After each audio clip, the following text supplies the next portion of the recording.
All right, cool. And we are live. What's up, guys? This is Ruben Dua from Dub's podcast Connection Loop. And today I have Jaime Cohen. Jaime, I'm psyched to talk about a couple of specific things. I used to be terrified of public speaking. It was like the scariest thing on the planet for me. So I'd love to get some tricks for you, so kind of understand what those inner sort of fears that I was potentially dealing with, and then also maybe share some other insight about your evolution and your origin story and how you got to where you are. Absolutely. Well, thank you so much for having me on the Yeah. show. I'm really excited to be finally having this conversation. So I am the founder of TheRightWords. I help you level up your communication skills so that you are well equipped to connect more deeply during any interaction, which basically means I'm helping you build stronger relationships. I'm Mm. helping you learn how to negotiate and to deal with conflict. So no matter what environment you're in, you're able to take accountability for yourself and navigate that successfully. So I work with a lot of different people when it comes to fear of public speaking or fear of being on camera and all of these things. Well, we'll save video for just a minute, but with speaking, everyone is always afraid of being judged. We have Ah. this feeling that we get on stage and what if we forget everything and then someone's going to laugh at us, and we had our script perfectly memorized and now we can't remember a thing and we're going to look stupid. And I I've always been a performer, but there were definitely times where I didn't feel 100% comfortable on stage. So I started doing this thing when I was a little kid, because I've been performing since I was a kid, where I would just pretend that I was a character, and I Mm. would just I and it's sort of like a meta thing, because I wasn't being someone else. I was still using my personality, and everyone's personality is multifaceted. So I would just choose a part of my personality and I'd say, okay, this is the character I am. And because it's not me, even though it is, but just my mindset, because it's not me, nothing bad can happen. This Well, character is going to this go is like up. method acting, isn't it? Kind of, yeah. Yeah. Because you're preparing yourself, but the thing that's different is that instead of spending time in an environment pretending to be someone else, you're just getting connected more deeply to yourself Mm. and to so your personality. You have a standard personality, but there are different, I mean, it's multifaceted. So the the energy that you bring in different environments might be a little bit different. So when I would go onto stage, I would say, okay, well, this character is going to go up there and do what she does best, and nothing bad can happen because no one knows what I have planned. I mean, they have a general idea, but I could do something totally different than what I had in mind, and no one would know otherwise. So, but the biggest thing is a lot of people feel like they need to memorize everything they're going to say. Yes. And in some situations, like a TED talk, you really do have to, because you have I mean, to a point, you have a restricted amount of time. You have, like, there's a sort of cadence that they're looking for. But in a general sense, the best way to give a really strong presentation and to sort of eschew all of those fears of public speaking is to not rely on slides and to not have a bunch of information on them. If you have a few slides, they should be triggers for you. So the way that you can feel most confident is to just have stories prepared. So you're going to be giving this presentation talking about something, but just have different stories prepared. So you're starting off with this topic, you have a story for that. You're moving on to the next topic, you have a story for that. And something, so I used to do a lot of comedy and acting, and something that they taught us to do was when you were getting to, if you had a really long monologue or you had a really long, your lines were just longer than they normally are, they would say you should have a gesture that when you're getting to a certain part of what you're going to say, because that will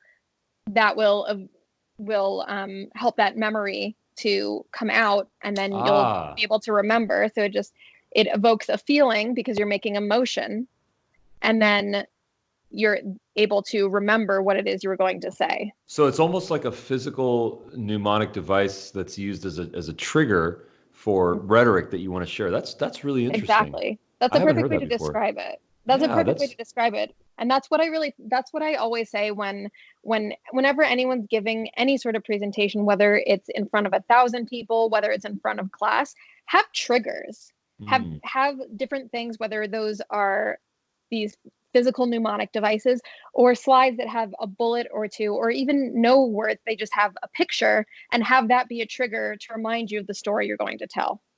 Mnemonic devices are such a part of my daily flow as I meet people. I mean, this morning I had a JKD, a Jeet Kune Do. This is martial arts. This is Bruce Lee's martial arts training. In this class, the person that I partnered up with, his name was Clay. So I had met them for the first time, and I said, "Hey, what's your name?" He said, "Clay," and instantly, right when he said that, I just pictured a block of clay. Yeah. It's just become a part of what I do when I meet people, because I don't want to forget things. Do I have a good memory? I don't know, but Yes. this is one of my tricks. I really like that idea of like a physical trigger. That's interesting. And that's a great mnemonic device. That's actually, I learned that from Jim Quick, about creating imagery in your mind to remember names. So, for instance, if I met someone named Courtney, I would think of a tennis court and then Yes. someone skinning their knee on the court. Yes. And then I have that story in my mind. So then when I see her, I'm like, oh, right, someone skinned their knee on the court. That's Courtney. Yeah, that's great. That's so good. So you mentioned comedy. You mentioned, I guess, stand up, right?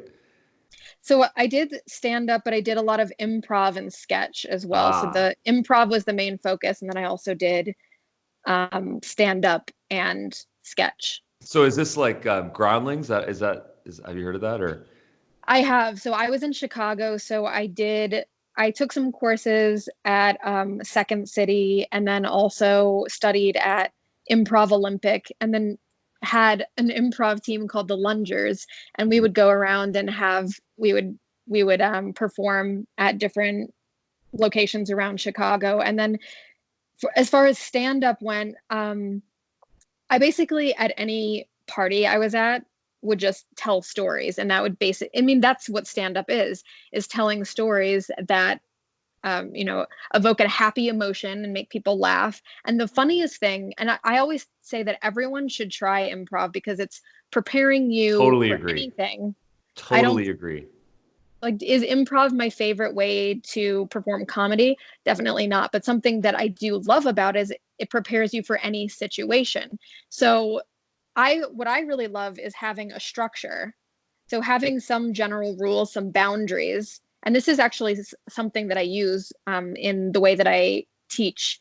But it's having boundaries and then being able to bend the rules. So you have this basic thing you know that you're going to do, and then you add on to it as you see fit.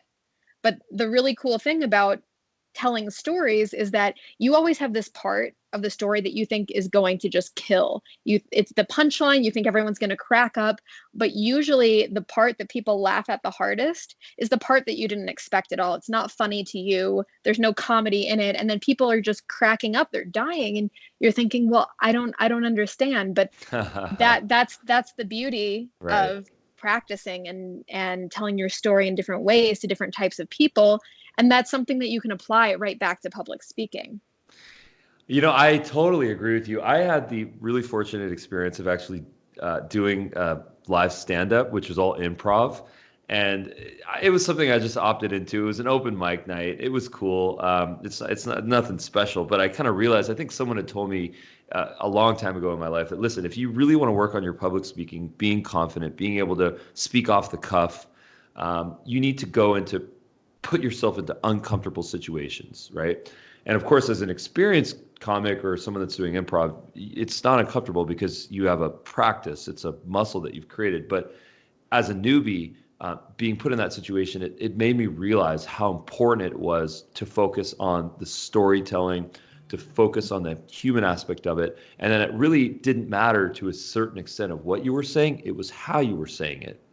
And the Mm-hmm. last thing you could do is to memorize your whole bit, because you'll probably end up failing because there's no humanization in that. You mentioned TED Talks earlier, and I think what's interesting about TED Talks is that as we watch them, it looks like everything is perfect. The person is so articulate. It's a cogent 15, 20-minute Mm-hmm. dialogue. There is so much recording and practicing and training and rehearsals that go into those specific types of videos. Those are not ad hoc by any stretch. So I think it's important that people know that when people watch those videos, that those are rehearsed pieces of video. Those aren't improv per se. So. Right. Yes, those are rehearsed incessantly to the point where you could basically recite in your sleep. But the thing is that there are different ways to deliver information, and you just have to decide which way is going to be most effective for you, and also environment by environment, which way is going to be most effective for the audience that you're speaking to. Yeah, exactly. Exactly. So what would you say your kind of catalyst or your origin story was for your business? What did you go through in your life? It's really interesting. The way that I was able to build my business is through LinkedIn, but just to rewind a little bit, what I do now, I've been doing my entire life, and I just always thought that I was a good friend and that I've been through a lot, so I was able to give really good advice. But I mean, there are just a ton of things that happened to me throughout my life. I always say that I had the best education you could possibly have. It was just an extremely painful one. So when a lot of people, when people meet me and they say, "Oh, you're a communication coach. Have you read this book? Do you follow this practice? Do you follow these guidelines?" And really all of my experience, well, I do a lot of reading. All of my methods come from my personal experience. And it's so I have memories from before I was 1 year old, which is pretty rare. Wow.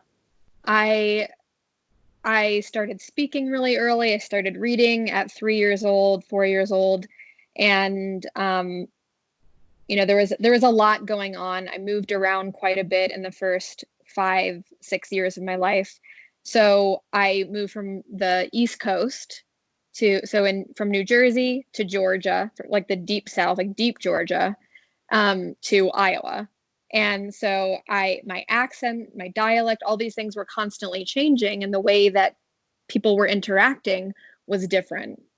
So it was pretty stressful. When I moved to Georgia, it was great because I went to a private school, and the focus there was learning. And that's one of the reasons why I was able to really soar with my reading skills. By the time I was in kindergarten, I was reading at high school level because of this incredible school. It's called there was two that I went to, but I believe it's called George Walton Academy.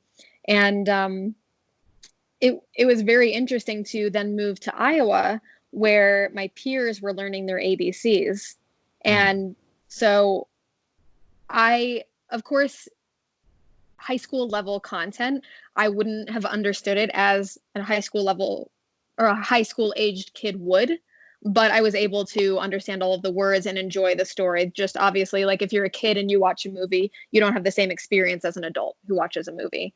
But when I moved to Iowa, all of these kids were at a totally different level than I was. So then I felt I was standing out. I had a funny accent to them. I dressed differently. And I was Jewish, and most of them had either never met someone who was Jewish, or they had, and they didn't like them. So it was a very anti-Semitic area. Luckily, it's changed significantly, but I remember coming into school, like the first week of school, and having kids come up to me and tell me that I killed Christ. Oh my goodness. And I said, well, that's incorrect, because if you are familiar with history, you would understand that this and this and this happened. And also, I wasn't alive all those years ago. So no, I did not kill Christ. But then they would just mock me. And this went on like all through elementary school. And then it was just sort of like one thing after another. I would have probably said like, well, I definitely did not do that, but whoever did emancipated him, and you would not be talking about. No, I'm just kidding. Yeah, I mean, granted, I was 5 years old, so there was that's a tough. limited. No kid should have to deal with that. So I had to do a ton of soul searching, because I spent all this time going through all these changes, and starting to like hate who I was because everyone was blonde and tall and thin and had like little noses, and people would tell me that I was ugly and had a big nose, and just all of these different things that are relevant now but are really hard as a kid. Mm. And then when I went into middle school, my sixth grade year, all of my grandparents and all of my pets died within a couple of months of each other. And so then, and then just shortly after that, I got diagnosed with an autoimmune disease. So just all of these things happening at once, and it was very hard to deal with. So then I developed severe anxiety, and I was pretty depressed, and I was just incessantly picked on at school. Kids, I had to carry a rolling backpack because I was crippling. My hands started changing, and I had a limp, and all these different things, and so I had to carry this rolling backpack so I wouldn't injure my neck. And people would say, "Where are you going? Going on vacation?" And Uh, so it was really hard. Plus I was different. I thought differently than a lot of people, and so I I had to learn how to act in this environment. So I said, okay, I'm not going to change who I am, but clearly the way I'm interacting with these kids is not working. So what I did is I just watched what the popular kids were doing. Like, how were they interacting with one another? What did successful communication look like for them? And that's something that I just built upon. And so by the time I got to high school, I was still, relatively anxious and shy. But there was a summer that I went to summer camp, and it was a Jewish summer camp, and everyone liked me, and I made a bunch of friends, and every day was incredible. And it was such a juxtaposition from what I had experienced my entire life. And mm. so suddenly people were instead of telling me how ugly I was and how stupid I was and all these different things, they were telling me how great I was and how much they liked spending time with me and all the things that they liked about me. So when I came back to school, I had this renewed sense of self and started having a lot more success. And so the after going through all of those things, I never wanted anyone else to experience the sort of things that I went through. So I had a lot of vicarious experience too. So if any of my friends were going through something, I'd ask them to talk me through it and say, like, did this happen? Did this happen? How did you respond? How did they respond? And then eventually I just developed all of these skills about how to deal with these particular situations. And um, something that I did to make sure that I really understood every situation is anytime something was extremely awkward, I would try to push it as far as could go. So this is uncomfortable. Let's see how uncomfortable we can make it, and then what happens. So that Ah, way, no so sort matter, of leaning into the conflict a little bit. yes, rather than running away from it, just leaning into it really, really hard. So that way, no matter what happened, I would be relatively prepared for it. And it was really interesting. I wish I would have taken down the data, but I did a ton of research in college on like psychology and sociology, and it basically would have been like a PhD by now. But I would test different things regarding human interaction. So there was the particular thing I would do where I would go up to random guys on campus and start talking to them and saying like, "Oh my gosh, this weekend was so fun. Do you remember when this and this and this happened? I can't believe it." And I would just see how far I could go before they would say, "Oh my gosh, that was so ridiculous." Or they would say, "Oh, sorry, I'm so sorry, I don't remember who you are." And 9 times out of 10, they would go along with it. Oh yeah. So which was so interesting because it's like not only do they not want to be embarrassed, there's also this compassion that we all have where you don't want to embarrass the other person. Oh yeah. Yeah. And so I did a lot of testing like this throughout my life. And also I learned a few languages, and I love language and culture. So I became very familiar with just the way that different types of cultures interact, the way that people who speak different languages interact. And I was able to take all of this trauma that I went through and all of that I described. I mean, that's just the very tip of the iceberg, but you can get a good idea from that about, the sort of things that I encountered. But my plan wasn't to go into communication. I had like 3 majors and a certificate in college, and I thought I was going to go to medical school. And I've had a bunch of different careers. I was a Spanish interpreter. I was a competitive salsa dancer. I was in comedy. I was in marketing and business development and all these different things. But I never was really getting the fulfillment that I was looking for. Well, I mean, those are things that take an enormous amount of discipline and skill. I mean, interpreting another language, Spanish, that's a big deal. I studied Spanish when I lived in Spain. I know exactly what you're talking about. That's a big deal. Competitive salsa dancing, that takes years and years and years to practice. You have a certain drive, a certain motivation, something that pushes you forward. Would you say that the trauma that you went through as a child was kind of key in your motivation, or where do you think that comes from? I think that that's just something that is one of my inherent characteristics. Because I mean, I have ADD, and one of the features of ADD is having a lot of interest, but also having special interests where you really dive into things. So I used to have this rule for myself that every 3 months I had to learn something new. So at one point, and I don't ask me now because I don't remember everything, I knew every country, every capital, all of the currency, all of the languages. And that was just something like, I'm interested in this. I'm going to learn all of those sorts of things. And then all of Wow. yeah. And so it was I've always had a drive to know everything because I want to understand. I love people, and I've always wanted to understand people better. What are their motivations?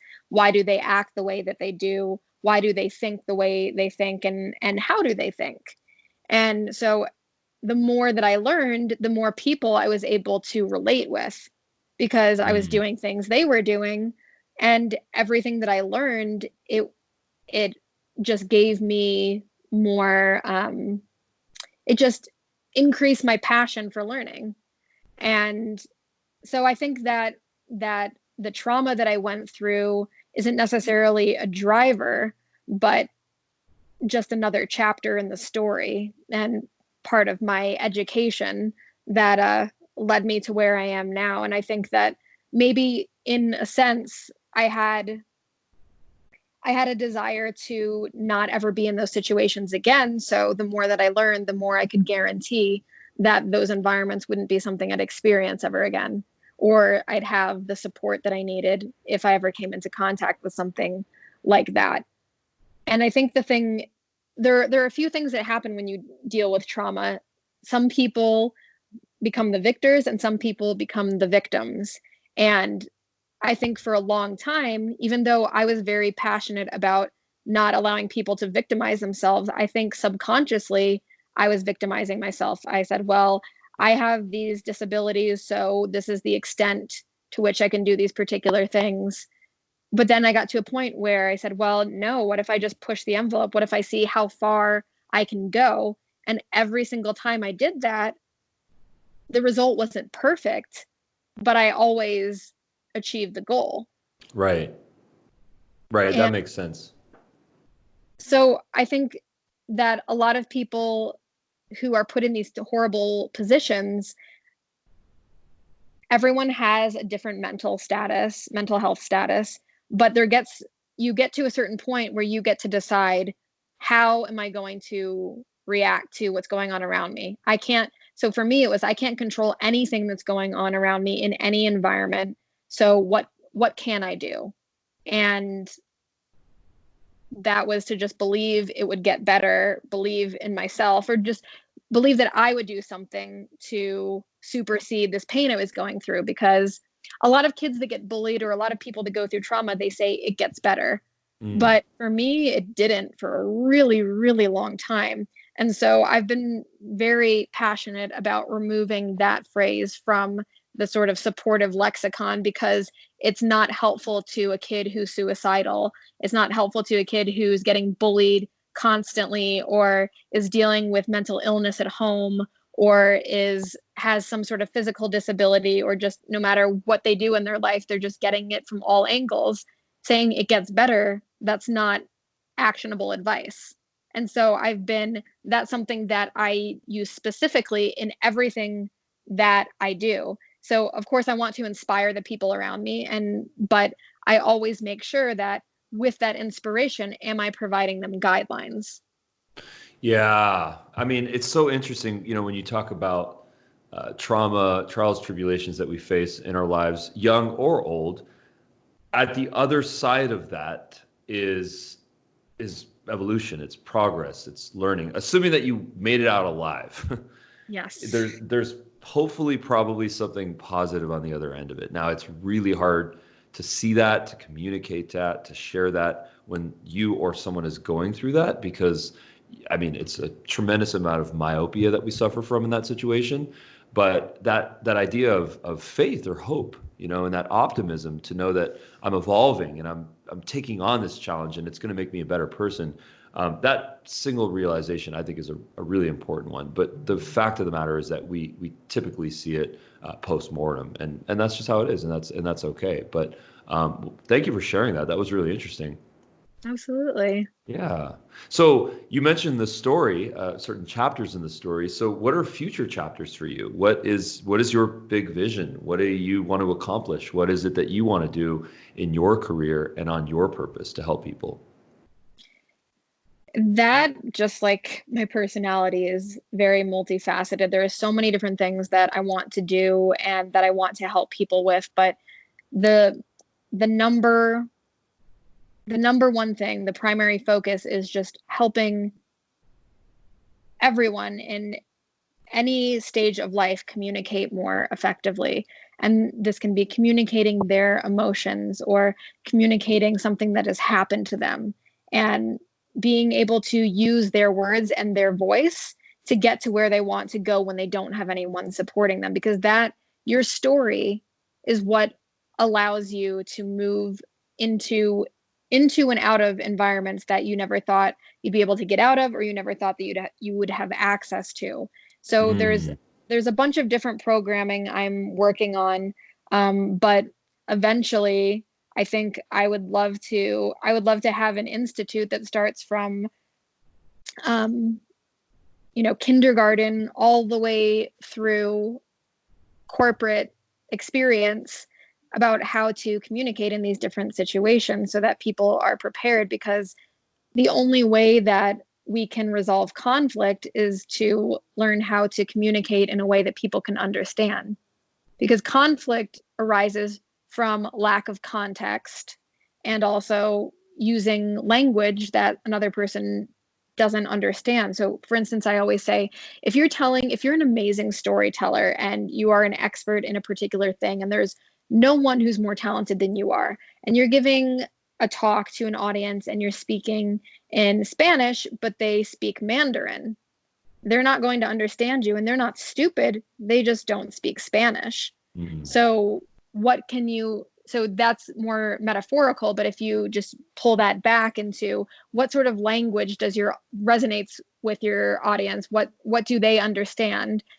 Spending more time researching people around you, spending more time having compassion and communicating in a way that is empathetic, rather than focusing on what do I want, versus what can I say that's going to make this audience feel supported, so that we Hmm. can build a relationship, because a relationship is what's sustainable. Convincing someone of something, that's transactional. Yes. And it's very goal and sometimes event based or results based. So I agree with that. Uh, so yeah, I have sort of made it my mission to assist people in their journeys through communication and through storytelling. Really, I mean, one of the things that I loved about that sort of main graphic that you have, is that you are, number one, your first resource is storytelling. For people that are interested, and I thought that was really interesting because we need more of that in the business world, but also society. Understanding how to hear stories, how to listen to stories, but then also how to share those stories. Real authentic Yes. stories about our lives to improve. And because at the end of the day, that's what the vast majority of communication is. It's storytelling. Ever since until you go back, the earliest form of communication, visual or audible, even cave paintings, hieroglyphics, it was storytelling. So I'm on a mission personally to really empower people to activate their storytelling skills and to stop reading slides and to tell Yes. us their authentic stories and to go deep and to become vulnerable and to share their stories about their childhood and what they went through. Very similar to what you did. And that's just really I think an inspiration. So I think that anyone's listening, I just encourage them to check your content out. Go to your website. Give us a little bit of information on how folks can find you. Sure. So the best way to get in contact with me is on LinkedIn, and we didn't get too much time to talk about that, but that's where my whole business came together, telling stories in that environment. But you can find me on LinkedIn at linkedin.com/in/Jaime, spelled like Jaime dash Cohen. So JAIME dash COHEN. You can also connect with me on all social media at Jaimbalaya, which is JAIMBALAYA. And I'll give all of this to Ruben, so that'll be in the show notes. Yeah. But I highly recommend that people start telling their story and telling it on LinkedIn. And even we were talking about how important it is to talk about the trauma that we've been through and to talk about our trials and tribulations, but we can be as detailed as we want to be. You don't have to talk about horrible things that happen to you to provide value to the people who are listening. You can have sort of steps that you focus, like, this happened to me, I did this other thing, and here are some steps, if you were in that situation, that you can use to get to where I am now. And using LinkedIn as that platform is incredible because it's one of the only places where people are more supportive, like largely supportive. There are a few trolls. No matter where you go, there are going to be trolls, but they are few and far between on LinkedIn. And when they do come about, there are people there who will support you. And that's actually how I built my whole business, is that when LinkedIn started changing in 2017 and people were telling stories, so I started talking about things I was interested in, and people started responding to that.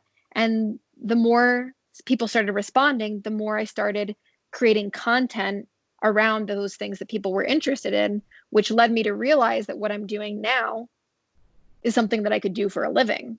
Because often, and people say this all the time, but for me, it was really intangible, that the thing that comes easiest to you is your superpower. Oh And yeah. we all think that we have this special thing that we can do, and everyone can do that. It's not really that special, but that's because it's something that comes natural to us, or that we've spent so much time perfecting that we could do it in our sleep. But that doesn't mean that everyone that surrounds us has that education or has that experience.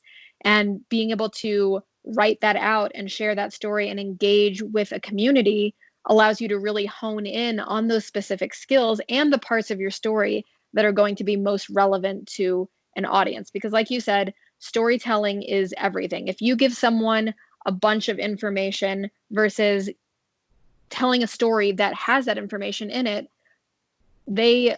I think there's a 33% increase in retention when you tell a story, maybe Oh even more yeah. than that, Oh yeah. I'm a firm because believer. there is a pathway Yeah. versus just random information. Being able, when you can't connect those things together, how do you organize it in your mind? And what I really love about kind of general storytelling is just access to the inner child. I think about this a lot, which sounds a little abstract and maybe esoteric, but my definition of genius is the ability to leverage and basically take control over the childlike mind as an adult. That's my definition. And the reason why I say that is because, when children share stories, I have a 6-year-old and a 15-month-old. When they share stories, they are free of so many things that we as adults suffer from, like judgment, like premonition, or any type of speculation, fear. These really kind of debilitating things that prevent us from doing what I think should be very natural storytelling. So when I start to see people that share their stories and are accessing that vulnerability and that innocence to a certain extent, it makes me connect with them. And if that's in a business capacity, the sky's the limit in terms of what the potential is, what the possibilities are with that business relationships, working together, transactional, non-transactional, whatever. I think about this a lot, and I sense a lot that from you, which is I think why I become more of a fan as I listen to you in this podcast here. Well, thank you. Yeah. And I love that you brought up the connecting with your inner child, because children don't, like you said, they don't have the constraints that we have upon us. So they will tell you every single detail in a story. But something that we need to learn as we get older is to still have that childlike wonder when we're telling a story, but start to understand which details are important to me and which details are important to the story. Because when something is very near and dear to us, every single detail is important, because if we feel if we leave something out, then there's going to be a disconnect to this other thing. But if you try to look at yourself and your story objectively, you'll have a better understanding of what do you actually need, what are people going to be most interested in, so that this story resonates deeply with them and it's something that they remember and it's something that they can learn from. So it's taking, I mean, and not every story we have is going to be like this, but it's taking the esoteric and making it accessible to the layman. Because anything that is personal to us, anything that's our experience, still has to be translated and interpreted in a way that the other person that we're speaking to is going to be able to access it. Well, I mean, what's really interesting about that is, as you mentioned earlier, your kind of path to your purpose, to your career, to your calling, you had this great realization that you had a superpower, frankly, and that you could help people in their communication and public speaking. And I think what's really interesting is that, as young people, as children, sometimes there's this idea that I can be whatever I want to be. My 6-year-old wants to be a paleontologist. Okay. Oh, that's great. Yeah, and it's amazing, right? And that's totally possible. But what's really interesting is that as we mature, as we progress, as we go through life, and we get our degrees or not get our degrees, get our jobs, get hired, get fired, whatever the heck happens, is we start to somehow learn about what success should be, what career paths should be. I need to be a doctor or a lawyer or an engineer or investment banker. I need to be those things in order to be successful. Some of us do, at least. And then other folks kind of realize, well, listen, the world needs a better way to have a better door hinge. I'm going to become the best door hinge maker on the planet. And that idea of staying innocent, staying vulnerable, and knowing that it's all important, it's all good. There's an audience for everything, really. Knowing that, I think is really empowering. And then what I always add as kind of an additional flavor to this, if possible, is to document the process on that journey, on that path. Because even if you fail, at least you learn in the process, and then you made connections on the way. Absolutely. Yeah. So where else? Any public speaking? Any events that we should know about? I know that you had something in San Diego in late December. Yeah, so I had a course come out with LinkedIn Learning, and it's called Using Video to Connecting with Your Audience Using Video. So it teaches you. Now you're talking my language. Amazing. Yes.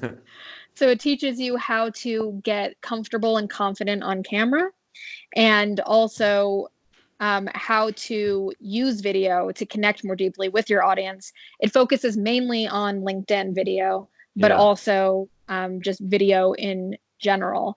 I'm also going to be part of the digital marketing summit I believe it starts January 27th. And there are I believe there are over 50 speakers, experts, influencers, thought leaders talking about everything from video to SEO to analytics to design. And there's going to be just a ton of information. Tickets are free. And I can give you that link after the show here. And then you can also get a VIP pass so that you have continued access to these recordings, and then you get like booklets from each speaker with some information that they teach, and there's giveaways and all these really interesting things. So I highly recommend checking that out. And yeah, that's what I have going on so far. Very So far cool. in And then 2020. love it. And then you mentioned that you've sort of built your career and your business really on LinkedIn. And I think it's amazing that you have a LinkedIn Learning, a piece of content, or at least a series that's coming out. That's really exciting. I'd love to learn more about that. Please share the link. But tell me about how you've leveraged LinkedIn. One of the reasons why I ask is because we've spent, as a technology company, we've spent a lot of time understanding communication on LinkedIn. I mean, we have part of Dub is there's a Chrome extension which has a direct integration with LinkedIn, and it allows you to send personalized videos to people through LinkedIn, through messaging, through Recruiter, through Sales Navigator, through comments, and that you can make those videos actionable. So you can add calls to action and calendar bookings and things like this. So, we've had thousands. Yeah, we've had thousands of people that have had a lot of success with that. But I'm always looking to learn more. So I'd love to learn about kind of your take on this beautiful platform, LinkedIn.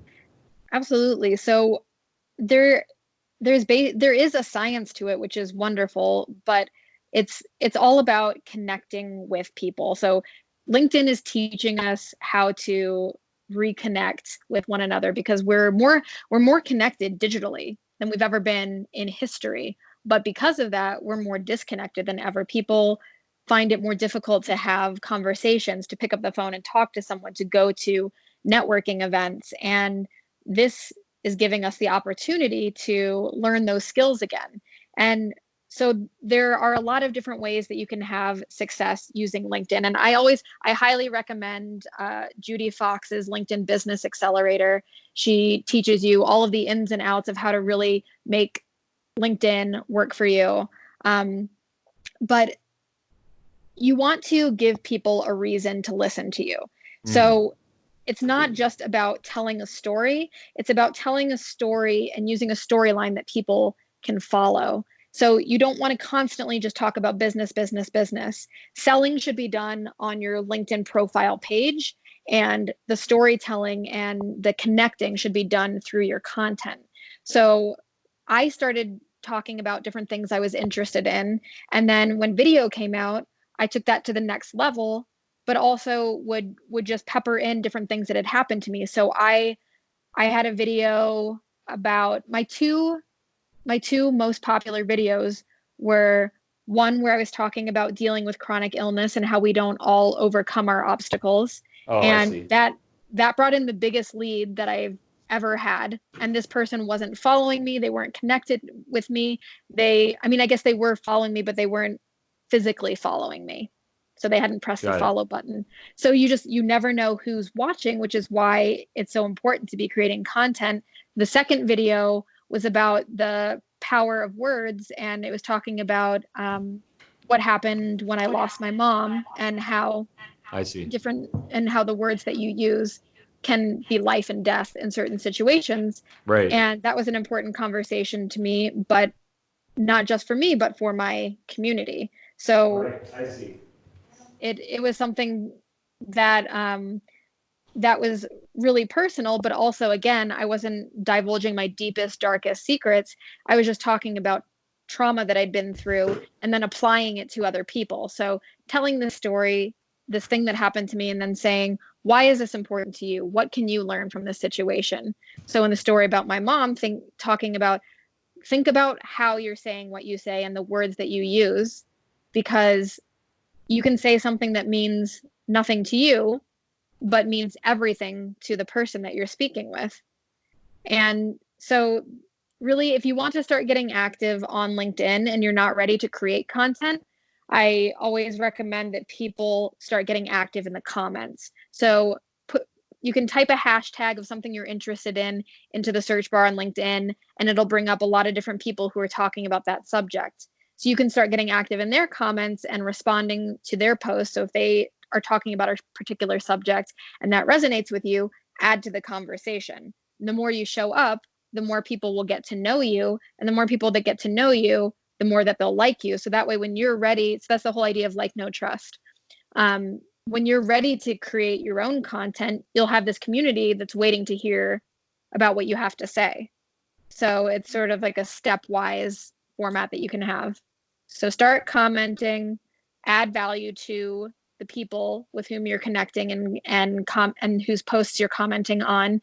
You can answer other questions. So if there are a lot of comments on a particular post and you don't necessarily have something to say, you can look through the comments and see if anything that anyone else said resonates with you, and then respond to them, and just keep showing up every single day until you get to a point where you're connected with all of these people, and they love your comments and they're interested in what you are going to be talking about and what you have to say.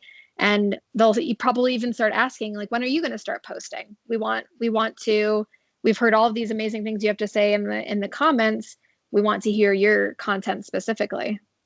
Yeah, I mean, what we tell people to do is to, with the Adobe Chrome extension, we tell people that in the comments you can actually add a video with the extension. And the reason why that's valuable is because you don't need to create that original piece that goes onto your master post if you're not quite ready, but you still can create original content through video if you don't want to spend the time typing. So I actually do that a lot, where a lot of my comments are actually just a video.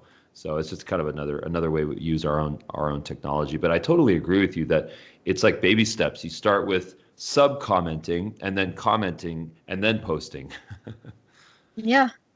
And you don't necessarily have to do it that way, but that is a great way to start getting active in the community. Yeah. And also reaching out to people, like making sure that you are sending people DMs and not selling them, and just talking about something that they posted. I saw you posted this particular thing that really resonated with me. I'd love to connect with you. I've made so many friends that way. Some people who I consider family. One particular person, she put up a video and it resonated with me so deeply. I sent her a message and I said, I've been watching your videos, and this particular video you posted resonated with me so deeply. I felt compelled to reach out to you, and I feel like we need to be friends. Let's get on a call. Like it's sort of like the idea of when you're a little kid, you go up to someone and you say, hey, I like your shirt. Want to play? Like, you're giving someone a compliment, and then you're asking for them to do something with you, not for you.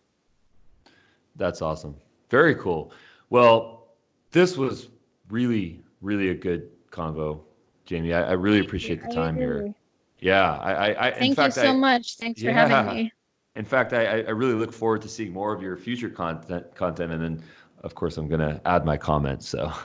Yes, absolutely. Yeah. I'm really excited to see your video comments. That's not something that I've seen, and I think a lot of people, I would be happy to talk more about that, because I was in the group of the first video content creators on LinkedIn, and as far as I know from that group, I haven't seen any of them doing that. So and this is the first time I'm hearing that's possible. I know that LinkedIn started offering a feature to some people where you can leave videos via DM, but as far as video in the comments, that's a whole new ball game. So I am very excited to learn more about that. I'll drop you one in one of your videos. Awesome. Can't wait. Thanks so much. Thanks for having me. Bye, Jamie. Bye.